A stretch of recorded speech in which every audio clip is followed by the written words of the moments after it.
Hey everyone, here are a couple cars near and dear to my heart.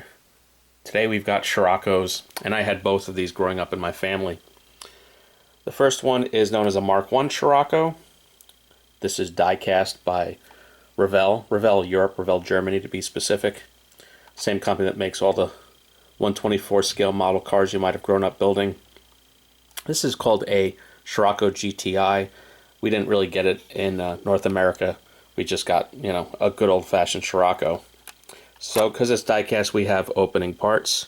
We have carpeting, from what you can make out in there. Revell is, not exactly a high-end brand. I would describe this obviously as better as Maisto and whatnot. I'd say it's on par, a little bit down from Norev, the modern Norevs.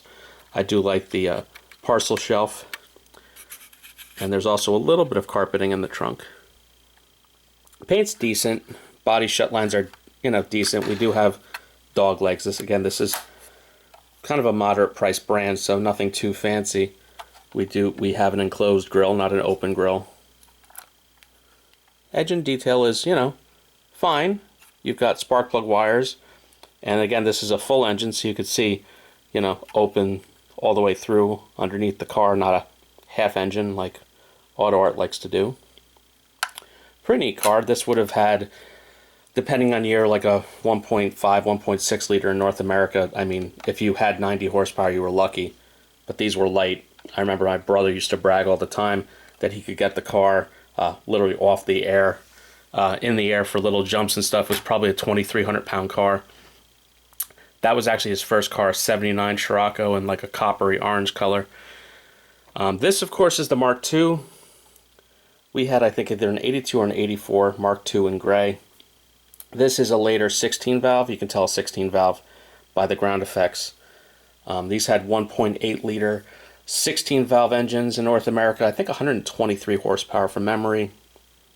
This I've chased for a long time. This is a re-release by Otto. So this color is new for 2020, 2021. So I only got it in a couple days ago. I've been hunting it a while. Typical good quality. A little bit of this bumper paint had stuck to the wrapping, so I touched it up as best I could by hand. I'll tell you, the only part I touched up was a little bit right there. I mean, Otto isn't perfect at these little painted details because they're done by hand and human error and all. Interior is very good. Like I said, I kind of grew up in this car. This was my brother's second Scirocco, which he got in maybe 1986 or so. Wheels, I think, are excellent. Very similar wheel to the Mark 1 GTI.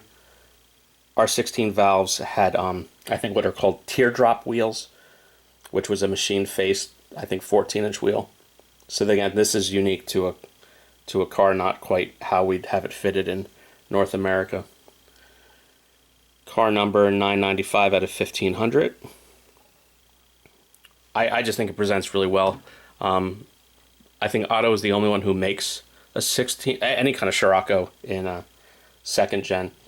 Packaging, sorry I had to cheat a little bit. This is a Revell typical packaging, but yes, it's not to that Scirocco. I searched for half an hour, couldn't find where I put the box. So it's just a blue window box, so just bear with me. Use your imagination a little bit. Otto, same packaging as always. White box, nondescript, little VW marking on the bottom. So that's it for this week. Glad I could show you a couple cars that I have a little bit of family history with. Tune in next week. Still have some more interesting cars coming in. Have a good one. Everyone like and subscribe.